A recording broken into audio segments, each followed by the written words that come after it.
All right, so all of you are ready for the word? Yes. Let's all stand and let's welcome Pastor Hiram Pangilinan for the word. Yay. Thank you. Amen. Morning. Hoy, isa meron ka na. Ka na manghingi. By the way, that's a very timely word. Have you heard of this? I don't know if it's a news or an observation from someone, but statistics. Yeah, all right. So this is based on statistics, no? There are many people who, during Christmas season, it's supposed to be Merry Christmas, but it's during the Christmas season wherein there's just much depression, and that there are actually people who commit suicide during this season. At nakakalungkot yun. They don't get to feel the merriness of the season. It's primarily because they don't have the Christ of Christmas. So it is crucial that we just feel the presence of the shepherd in times like this. Amen? All right. So who's ready for the word? Mahaba-haba po ito. We're going to be reading from Luke in chapter 10. Well, we will be studying the whole chapter, but I won't be reading the entire chapter. The title of the message is We Are Called. Kung kayo familiar doon sa kantata, walang kinalaman doon. Oh, by the way, who attended? Who was there in the cantata? Who was blessed with the cantata? Pwede palakpakan lang natin si Lord doon. Hallelujah. Thank you, Lord. Amen. Ang tagal-tagal, tapos na yung kantata ng Sunday, pero siguro hanggang Biyernes yung hangover namin doon, na maya't maya lang meron pa rin kumakanta nung kantata sa bahay. Ang sarap-sarap at it's just wonderful. So if you were not able to make it to either of the nights, no, maski alin doon, the first night or the second night, I really hope that the next time that we get to do a cantata, that you'll be able to join us and just be blessed with cantatas. Kasi basta maganda. All right. Luke chapter 10, we start in verse 1. After this, the Lord appointed 72 others and sent them 2 by 2 ahead of him to every town and place where he was about to go. Verse 2, he told them, the harvest is plentiful, but the workers are few. Ask the Lord of the harvest, therefore, to send out workers into his harvest field. And verse 3, go, I am sending you out like lambs among wolves. Jump tayo. Punta tayo sa verse 25. I told you this is going to be for the whole chapter. Verse 25. On one occasion, an expert in the law stood up to test Jesus. Teacher, he asked, what must I do to inherit eternal life? What is written in the law? He replied, how do you read it? He answered, love the Lord your God with all your heart and with all your soul and with all your strength and with all your mind, and love your neighbor as yourself. You have answered correctly, Jesus replied. Do this and you will live. Verse 29. But he wanted to justify himself. So he asked, and who is my neighbor? So alam na natin to. Jesus answered by giving him the story about the good shepherd, the good Samaritan. Okay. Okay. Let's jump to verse 38. As Jesus and his disciples were on their way, he came to a village where a woman named Martha opened her home to him. She had a sister called Mary who sat at the Lord's feet listening to what he said. But Martha was distracted by all the preparations that had to be made. She came to him and asked, Lord, don't you care that my sister has left me to do the work by myself? Tell her to help me. Martha, Martha, the Lord answered, you're worried and upset about many things, but few things are needed, or indeed only one.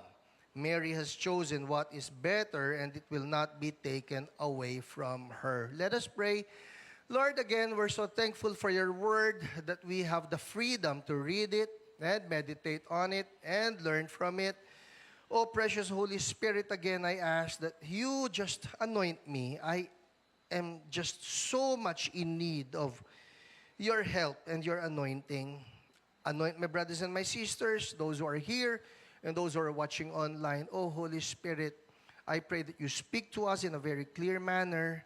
The glory will always be yours. In Jesus' name we pray. Everybody say, Amen, amen. Ito pong buong chapter 10 na ito, as I was doing a study on this, well, I found 3, of course.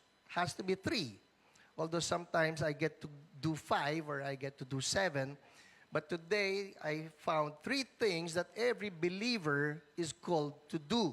Sino rito believer? Taas kamay. Believer, believer. Tingnan mo yung katabi mo. Pag di pa nakataas ang kamay, sharean mo ng gospel. Alright.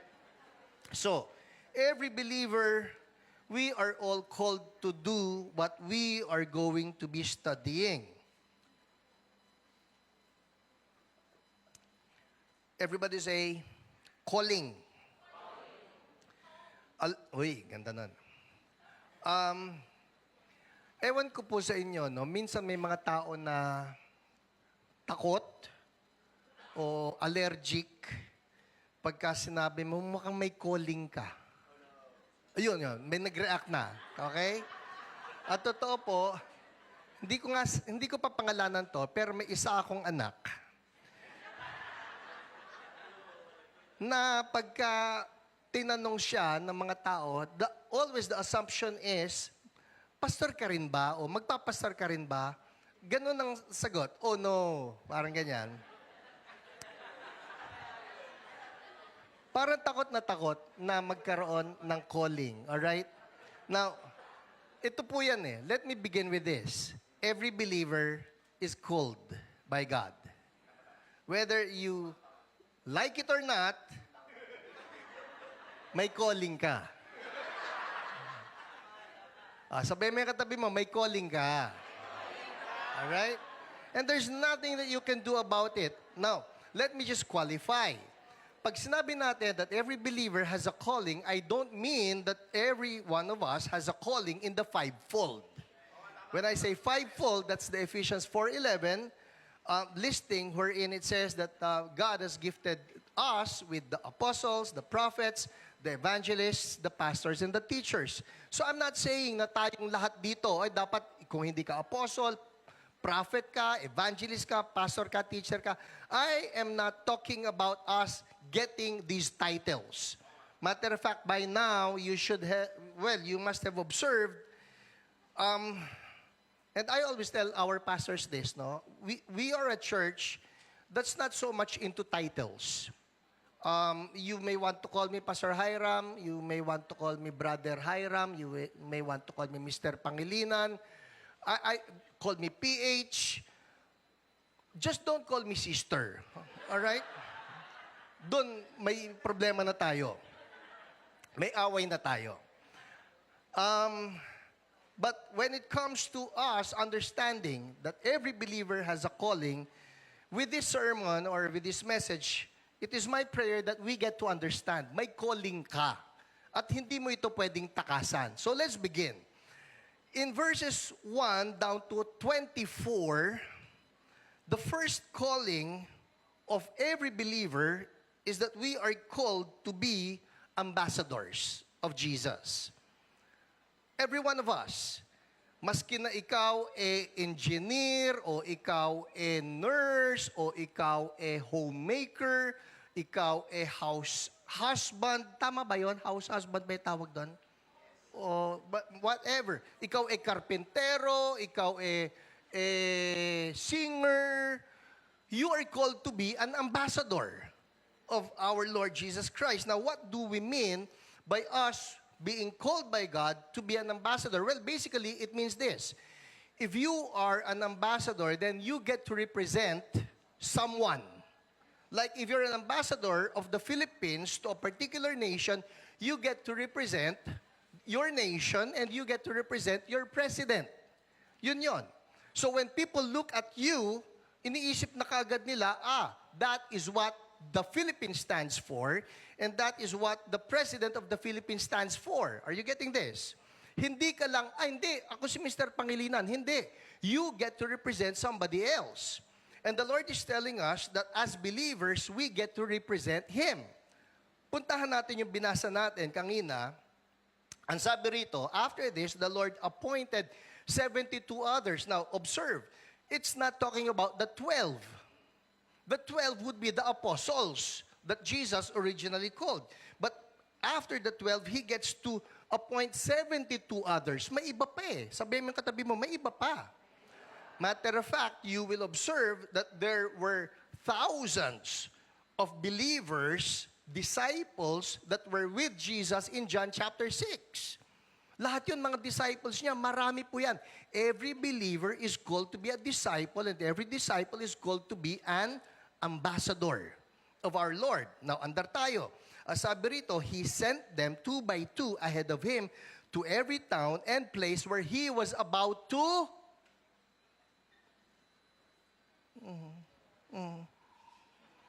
go.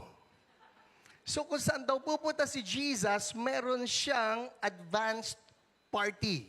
Yung advanced party na ito will represent Jesus. Paparating na si Jesus. So all of these people, they're looking at these disciples and whatever these disciples do, alam nila ay ganyan din kasi yung gagawin ni Jesus. Amen. Parang nag-aabang kayo ng Noche Buena. So ang sabi rito, where Jesus was about to go, He sends the disciples. Verse 2, He told them, the harvest is plentiful, but the workers are few. Ask the Lord of the harvest, therefore, to send out workers into His harvest field. And then He says, verse 3, kaya ba nating ibugay ito? Verse 3, it says, go. Tell the person next to you, go. Ito na, I am sending you out like lambs among wolves. All right, who is the Lamb of God? And now Jesus is telling us, I'm sending you out like me. I'm the Lamb of God, and now I'm sending you out like lambs. In short, being ambassadors, the Lord is actually telling us, you get to represent me. Now, question would be this, what about Jesus do we get to represent? Punta po tayo sa verse 9. Let's jump to verse 9. Meron naman pala kayo dyan. Okay, ako pa lang, wala. Alright, verse 9. Everybody read with me, go. Heal the sick who are there and tell them the kingdom of God has come near to you. So, ito po yan, makikita natin. What is it about Jesus that we get to represent as ambassadors? Number one, si Jesus, He was a preacher. He preaches, He tells people about the kingdom of God. So, tingnan natin ito. Are we being good ambassadors in the sense that we talk about Jesus, we tell people about the kingdom of God? Or silent witnesses lang tayo? Hindi po tinawag ni Lord ang mga ambassadors na maging secret agent. Magkaiba po yun. Yung secret agent, yan yung CIA. Pero ang ambassadors, nagsasalita po yan. Alright? And then, He says here, heal the sick. Not only was Jesus a preacher, He was a healer. And the Lord is also telling us, as ambassadors, we are called to heal. Let's reflect on this. When was the last time that we actually dared, we took a step of faith, we took that risk na maipag-pray nga yung may sakit? Sino sa inyo naglakas loob na mag-pray sa may sakit? Ay, oo naman, Pastor. Nag-pray ako doon sa kwarto ko, Lord, pagalingin mo po si ganyan. Iba pa yun. Okay? Given yun. I assume all of us, if not most of us, we do that. Pero yung kaharap mo yung may sakit, and then you took a step of faith, at ang sabi mo, pwede ba kitang ipag-pray? Pagkatapos yung tao nagulat mismo kasi nagpatong ka na ng kamay. Kahit parang, ngayon na? Oo, ngayon na. Papatungan kita ng kamay because that's what Jesus is telling us as ambassadors, we represent Him. He preached, He healed, and then we jump to verse 17. Andar tayo ha? Jump to verse 17. And verse 17. And, all right, everybody read with me, go. The 72 returned with joy and said what? Lord, even the demons submit to us in your name. In short, they did what? Deliverance. So, the 72, they did preaching, they did healing, they did deliverance. That is what it means to be ambassadors for Jesus. So we are called to represent Jesus. Ito ang tanong, how well are we representing Jesus to the people around us? Sa totoo lang po, ang dami-dami ng mga tao who need to hear that Jesus loves them. Ang dami ng mga tao who need to know that we have a God who heals.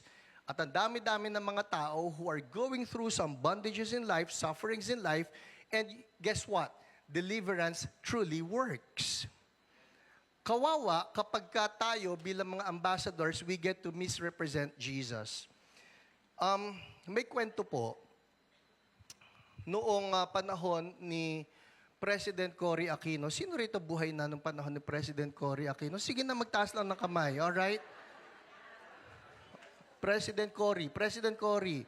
Hindi po political itong ano ko, okay? Buhay na, taas kamay. President Cory, okay, alright. Alright, so, naalala nyo, President Cory, contemporary po niya would be the Soviet premier. Soviet talaga, hindi pa po Russia. We're talking here of the Soviet premier, yung USSR. Ang tawag po sa kanilang leader ay premier, alright? That would be Mikhail Gorbachev. Who knows Gorbachev? Yung iba talagang di magtataas na, maski sa history class lang ninyo. If you were listening, alright? So anyway, the story goes, ganito raw. Na ito raw pong si President Cory, in-invite si Gorbachev dito sa Pilipinas for a state visit. When you say a state visit, it's an official visit. So sinundo nitong si President Cory, si Gorbachev, and then had him tour around Manila. Habang nagtutour daw, ito si Gorbachev, of course, he was so interested in seeing the places, seeing the sights.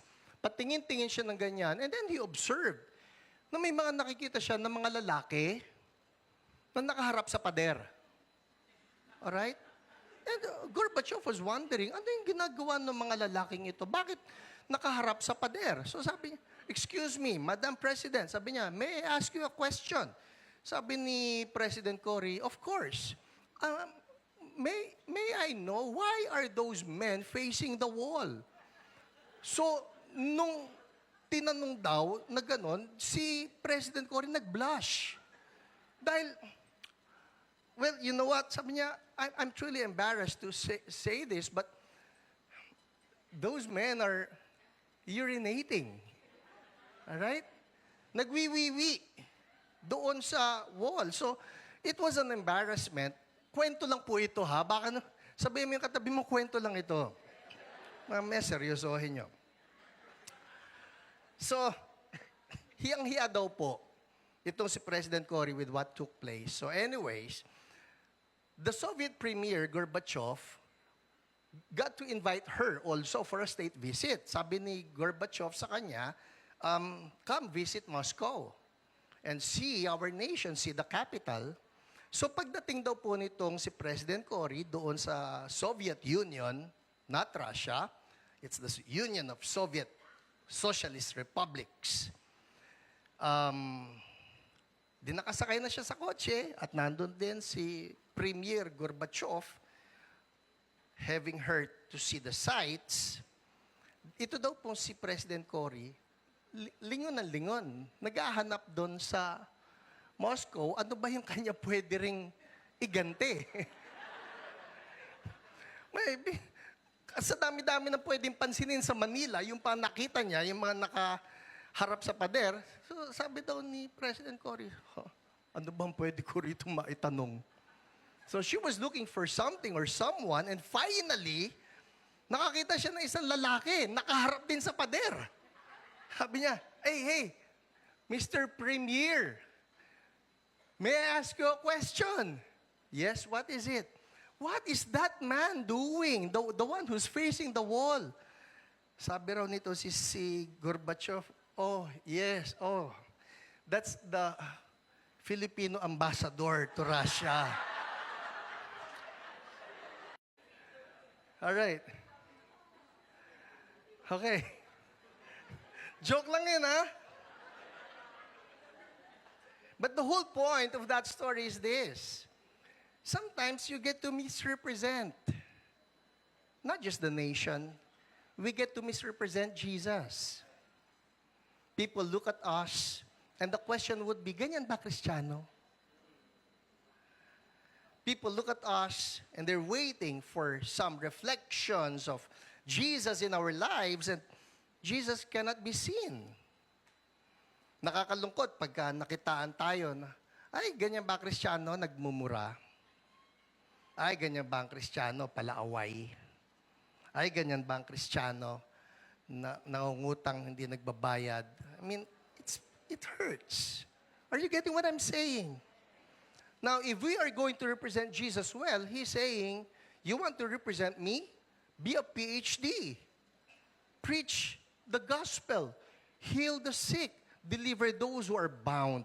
That way, we get to represent Jesus well. Amen?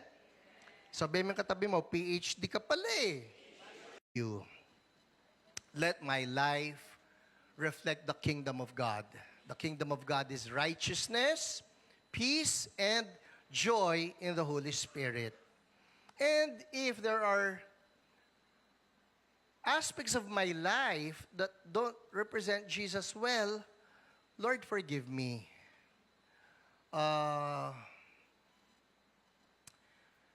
Kasi at the end of the day, the measure will always be Jesus.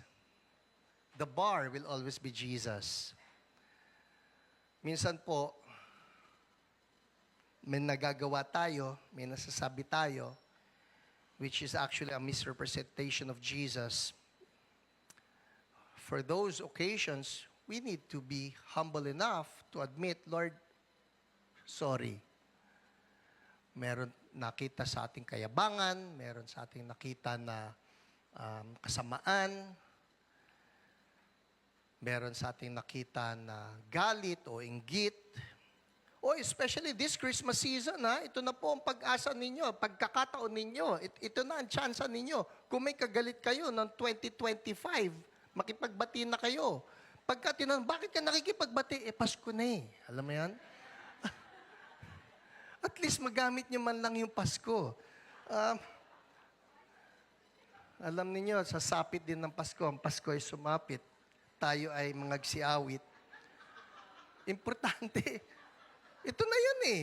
Paminsan-minsan lang. Ang hirap makipagbati kapag March. Ba't ka nakikipagbati? Graduation? wala kang dahilan na maganda eh. Ba't ka nakikipagbati? Pasko na eh. Oh. Di ba? Sabihin mo yung katabi mo, ito na pagkakataon mo. Alright. Who's learning something here? Ambassadors. We're called to be ambassadors. Number 2, let's move on. Jump tayo sa verse 25. On one occasion, an expert in the law stood up to test Jesus. Teacher, he asked, what must I do to inherit eternal life? What is written in the law? He replied, how do you read it? He answered, love the Lord your God with all your heart, soul, mind, strength, and love your neighbor as yourself. You have answered correctly. Jesus replied, do this and you will live. Ito na, verse 29. And who is my neighbor? Ito na, nagkwento na si Jesus. And this is the story of the Good Samaritan. In reply, Jesus said, a man was going down from Jerusalem to Jericho. When he was attacked by robbers, they stripped him of his clothes, beat him, and went away, leaving him half dead. Huya? Half dead to. Hindi ito yung nabugbog lang. Half dead to. Talo nito yung nangyari kay Jake Paul kahapon. Kung nanonood, anyway. Kasi po may fight kahapon na nangyari. Si pastor nanonood ng fight.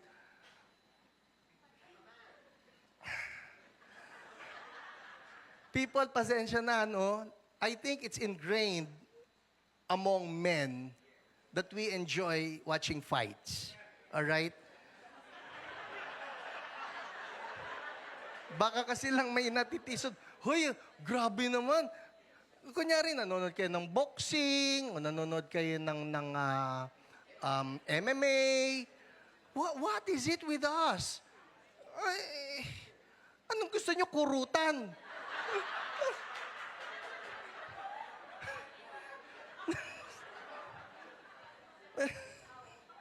At least, sigurado kayo, lalaki, pastor ninyo, okay? Alright. So, anyway, si Jake Paul po kasi, sa sobrang lakas ng suntok na tinanggap niya, nabasag yung panga eh. So, well, I'm just imagining this guy because he was left half dead. Mas matindi to. Kasi si Jake Paul, buhay pa eh. Na as if nothing happened, like he can still carry himself. But this guy was left half dead. Now, a priest happened to be going down the same road, and when he saw the man, he passed by on the other side. So too, a Levite, when he came to the place and saw him, passed by on the other side. So you have the priest, you have the Levite. Both religious people. Both church attendees, if I may contextualize it. But someone from Church So Blessed, nabasa nyo? Nasa verse 33 na tayo. Okay? As he traveled, came where the man was, and when he saw him, he took pity on him. Ay, kabait lang. Sabihin mo yung katabi mo, kasing bait mo ah. Alright, verse 34. Andun kayo? Says here, he went to him and bandaged his wounds, pouring on oil and wine. Then he put the man on his own donkey, brought him to an inn, and took care of him. The next day, he took out 2 denarii and gave them to the innkeeper. Look after him, he said, and when I return, I will reimburse you for an extra expense you may have. All right. What's number 1? We're called to be? Number 2 is this. We're called to be neighbors. We're called to be neighbors. Because the question of Jesus here was this. Ang tanong ni Jesus ay, sabi niya, who was a good neighbor? Who was the neighbor? It's the Samaritan. Why was he the neighbor? Because he showed love. He showed love to someone in need of love. And that is what being a neighbor is. Every believer is called to be a neighbor to someone. Hindi ko kilala eh. The same with the Samaritan, he did not know the man who was left half dead. Sino rito may nakita ng stranger? Taas kamay.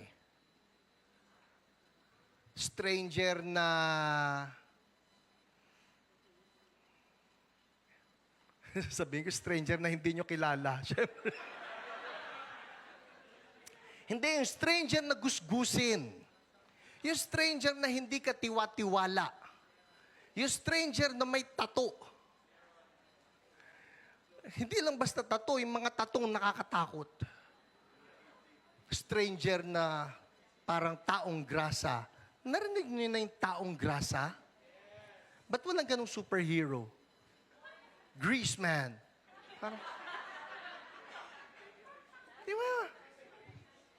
How did you feel nung nakita ninyo yung taong yon? Were you a neighbor to that person? Because see here, Jesus, understand this, Jesus was actually the Samaritan here. Tingnan ninyo ha. Look at this man, this Samaritan. Number 1, he saves the person who was half dead. Number 2, he pays the bill. And then, number 3, He promises, I will return. Just like Jesus. Sabi niya, I'll save you. I'll save you. And then, what does He do? I'll pay the bill. What's paying the bill? He paid for all of our sins and all of our sicknesses and all of our bondages. And then He says, I will return. This is Jesus. So, to be a good neighbor, we get to do what Jesus does. Meron po akong napanood sa, I don't know where I saw it, I think Facebook. I'll have you view it. Panoorin natin itong video na binigay ko, and let's watch this and be blessed by this video, all right? Wow, watch this. Before I pull up to the gas station, Wow, watch this. before I pull up to the gas station, I get this word from God. Hey, help somebody at the gas station today, because I'm going to show you who I am and how much I believe in you right now. I pull up to this gas station, and I see this car right here. And I sit here and I'm pumping my gas, and I'm here for 10 minutes, and nobody comes to the car. So I go inside, and I see this really nice woman checking out. And I look right at her, and I said, that's who I'm supposed to help. And as I'm checking out, I look out the window, and I see a lady go into that car. It wasn't someone that I thought may be in need. It was just someone that I knew God wanted me to talk to today. Hey, I just wanted to pay for your gas today. I feel like God wanted me to do that for you today.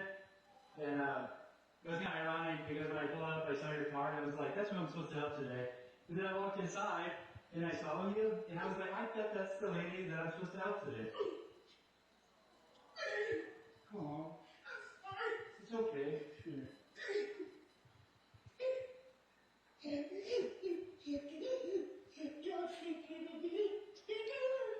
Why do you say that? Oh my gosh, are you? Oh, I'm sorry. Did they really?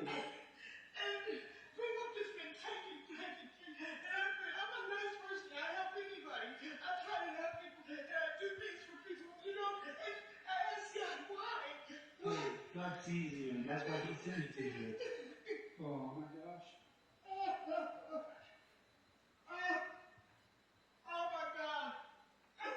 He always sends somebody to me when I need him. That's so true. And I've been needing somebody so much. I don't have no friends. I don't talk to people because people are just not the same people anymore. Yeah. Oh, you just don't know. You just don't know. Oh my God! I don't even know why I came to this. Me either. Hey. But he knew I needed a message. Yeah, you did. You're the message. I You believe it. stopped me. No, you stopped me in my tracks because I was getting ready to be destructive, and I don't want to be. And you stopped me. Thank you. You're so welcome. Wow, watch this. I pull up before I Wow. pull up to the gas station. Amen. Amen. That's a neighbor. But the thing is, we're not even aware of what people are going through.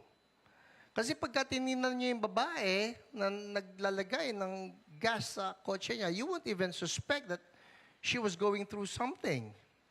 Hindi ito yung half-dead na nakabagsak dito. That's something very tangible na, ay, dapat tulungan ito. But that person, and of course, as far as the people around us are concerned, we're not even aware of what is it that they're going through. We just need to be good neighbors.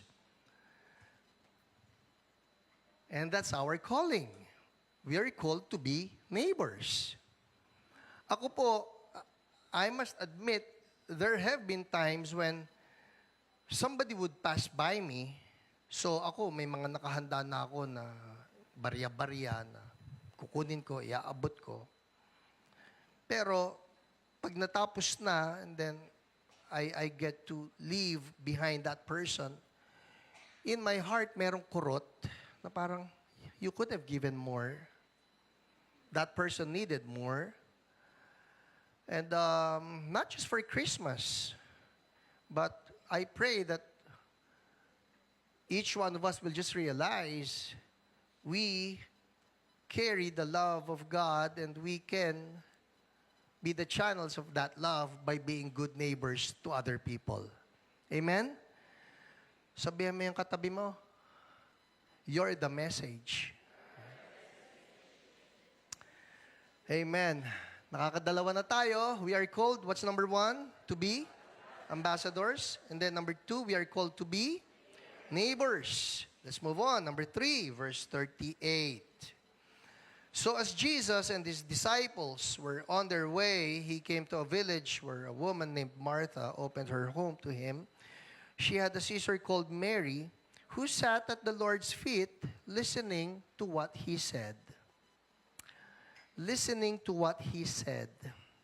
Martha was distracted by all the preparations that had to be made. She came to him and asked, Lord, don't you care that my sister has left me to do the work by myself? Tell her to help me. Verse 41, alam na po natin ito.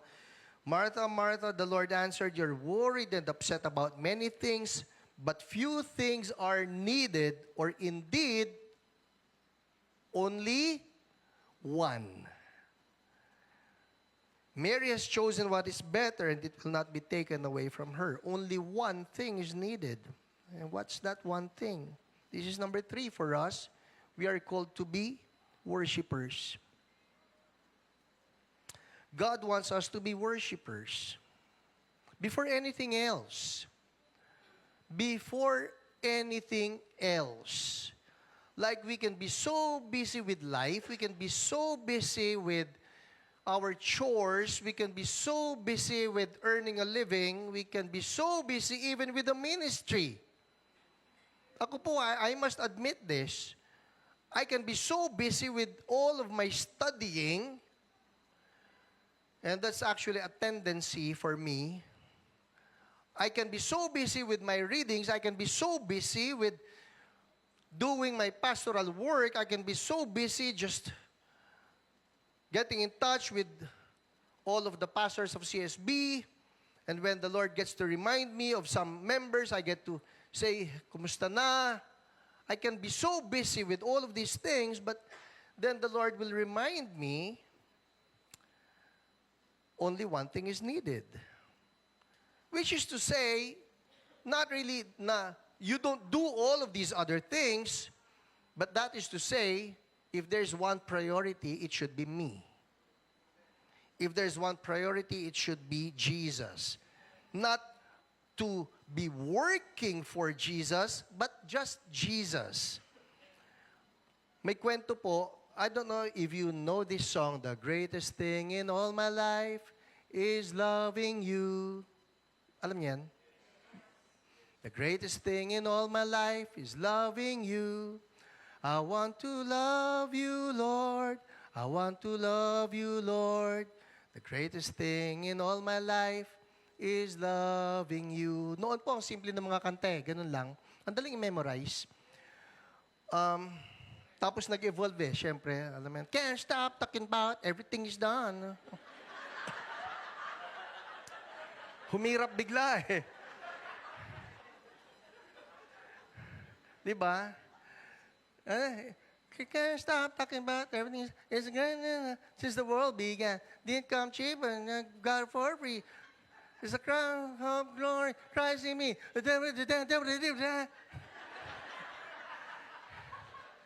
Noon, ganun lang ang lyrics. And then there's a second stanza actually.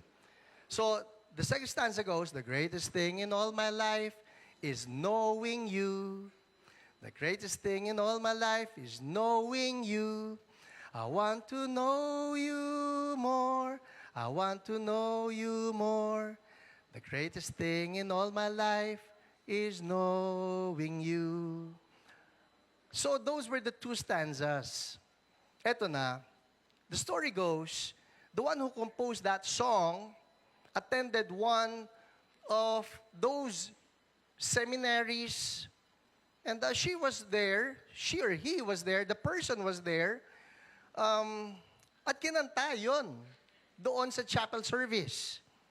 So, kanta sila, the greatest thing in all my life is loving you. And then the second stanza, the greatest thing in all my life is knowing you. But then, lo and behold, there was a third stanza. The greatest thing in all my life is serving you. Greatest thing in all my life is serving you. The one who composed the song said this, I did not write that. I did not write that. So nagulat yung mga tao, why? Is there anything wrong with that? Well, I'm not saying that it's wrong to serve the Lord, but to serve the Lord is not the greatest thing. The greatest thing is to love Him, and the greatest thing is to know Him.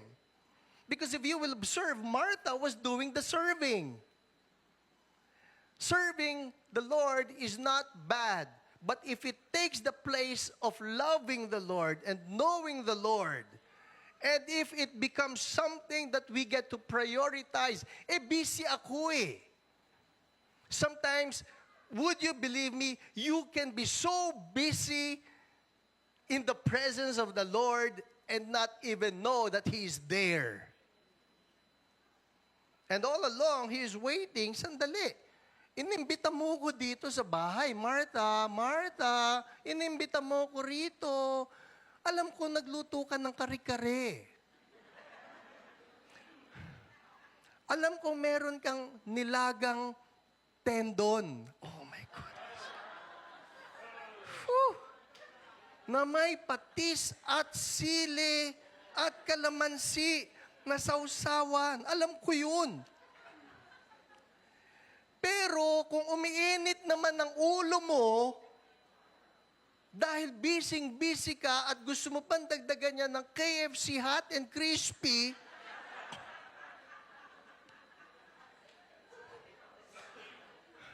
sabihin ni Jesus, Martha, masarap lahat na niluto mo, but I'm not really there for all this. I want you.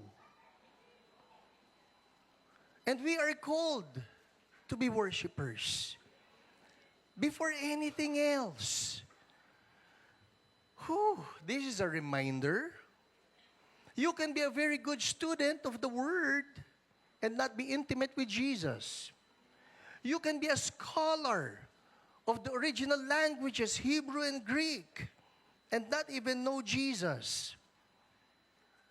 Something to note. Ito po, you will be surprised that most of the time that Mary, the sister of Martha, not Mary, the mother of Jesus, but Mary, the sister of Martha, that when she is mentioned in the Bible, look at her positions here. Here in Luke 10:39, it says she had a sister called Mary who sat at what? The Lord's feet, listening to what He said. Ano yung pag-upo dito sa paa? Ano yung pag-upo dyan? She's saying, Lord, I'm here. I just want to be close to you. I want to absorb what you have to say.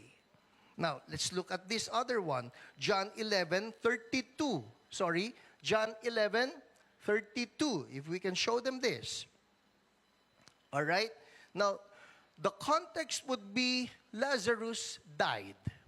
And you remember when Lazarus died and Jesus eventually arrived, and Martha was telling Jesus, Lord, you know what? If you just came earlier, my brother would not have died. And then they had some theological conversation. Martha, you know, I am the resurrection and the life.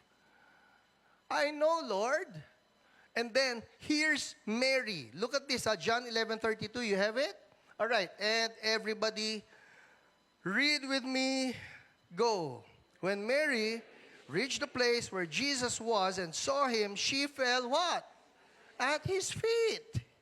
And said, Lord, if you had been here, my brother would not have died. Take note, it's the same statement that Martha released to Jesus. The same. Anong linya ni Martha? Lord, if you have been here earlier, my brother would not have died. And then what happens next? Nagkaroon sila ng conversation. About what? Theology. I am the resurrection and the life. Pero dito, ang nangyari, the same statement, But where was Mary? At the feet of Jesus. Lord, if you have been here, my brother would not have died. When Jesus saw her weeping, and the Jews who had come along with her also weeping, he was deeply moved in spirit and troubled. Where have you laid him? He asked. Come and see, Lord. They replied. And here's the famous verse that many have memorized. Jesus wept. Pareho lang naman ang sinabi. Napansin nyo? Pareho lang sinabi. Pero bakit nung si Mary na nagsalita, umiyak si Jesus? That shows something. What's that something? That's the intimate worship that Mary has established in her relationship with Jesus. Tell you what, God shows no favoritism, but He knows who are intimate with Him. Pareho lang naman kaming kinanta. Bakit nung siya nagpakanta, bumaba yung glory? Hindi po, walang kinalaman yung sintonado kasi yung isa eh. Yun ang sinasabi nung iba eh, no? Pakantahin mo yung sintonado. Kasi si Lord sasabi, bababa na ako, tama na, tama na.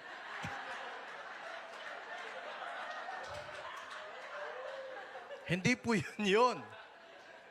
What causes the glory to come down would be the person's intimacy with Jesus. The same thing here. The same statement. Obserba nyo, the same statement, and yet the statement of Mary touched the heart of Jesus. Jesus wept. Being at the feet of Jesus, oh my goodness, this is something that we as a church, we as believers, need to be doing more. Naalala ko po, one of my heroes in the faith, it's Francis Frangipane. I just love him. I mean, you read his books, you can feel his heart. You can feel his heart for the Lord. And one of the things that I learned about Francis Frangipane is that he also has as his hero Andrew Murray. And Andrew Murray, the story is that he has this habit that whenever he gets to read the Bible and whenever he gets to commune with the Lord, he will read the Bible on his knees. And he will be praying always on his knees. What's that about? Well, it's not just a position. Itong problema pagka yung pagluhod natin ay naging religious position na lang. And sometimes we can be religious about it. Huy, lumuhod ka. So makikiluhod ka na lang. Not really recognizing that your kneeling down has to do with you taking the same posture as that of Mary. Lord, I just want to kneel before you. Here's one last in John 12:3 about Mary. Says here, John 12:3, then Mary took a pint of pure nard, an expensive perfume. She poured it on Jesus' feet and what? Wiped his feet with her hair. Again, it's that position. It's a position of worship. And that's the third thing. We're called to be worshipers before anything else. I really appreciate everybody in this church, especially those who have volunteered to be doing the ministry. I really appreciate.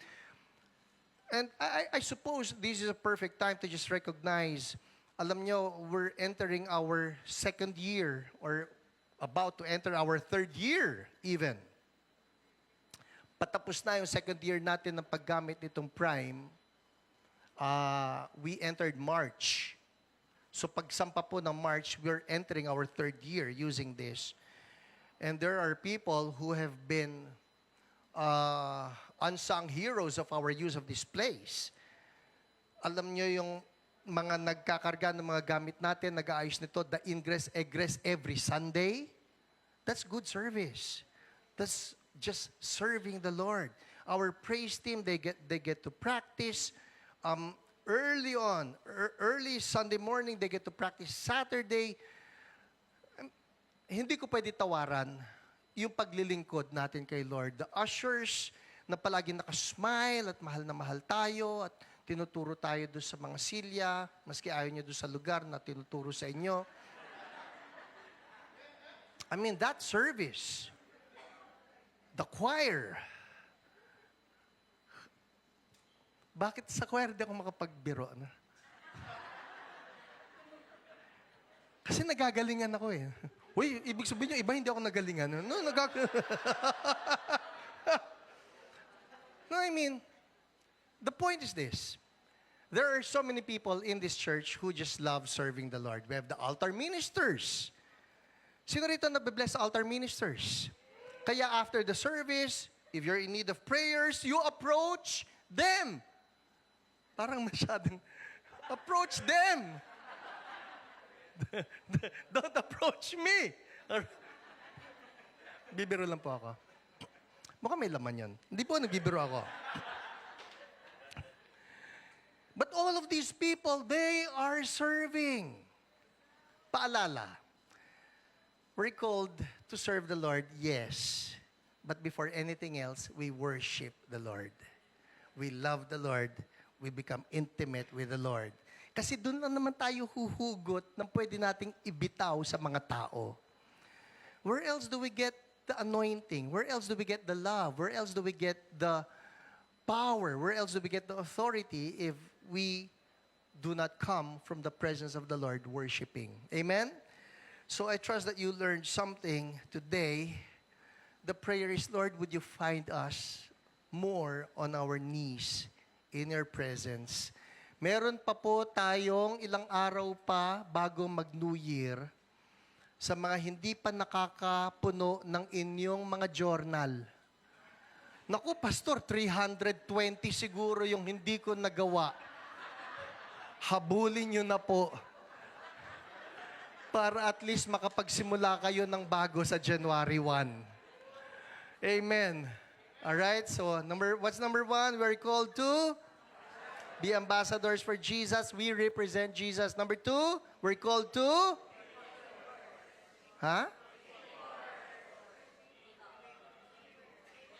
Alright.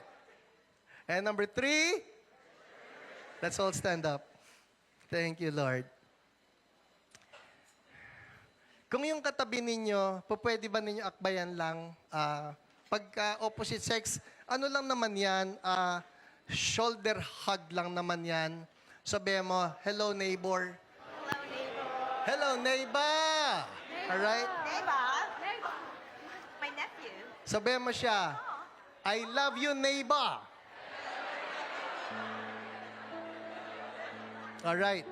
Madaling gawin yan sa mga nandito sa loob. Sa labas, marami-rami yan.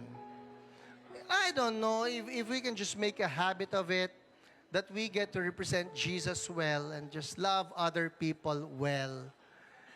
And let them know, iba ang may Jesus sa puso nila. Lord, salamat po that you are someone that we can just follow. Lord, hindi ka mahirap sundin, hindi ka mahirap sundan because you have showed us how you've done it. Hindi kayong nagsasabi lang pero hindi naman pinapamuhay, ipinamuhay po ninyo. So Lord, it is our prayer that just like all of these examples, that truly Jesus will be seen in all of us. Thank you, Lord. In Jesus' name, amen, amen. Hallelujah.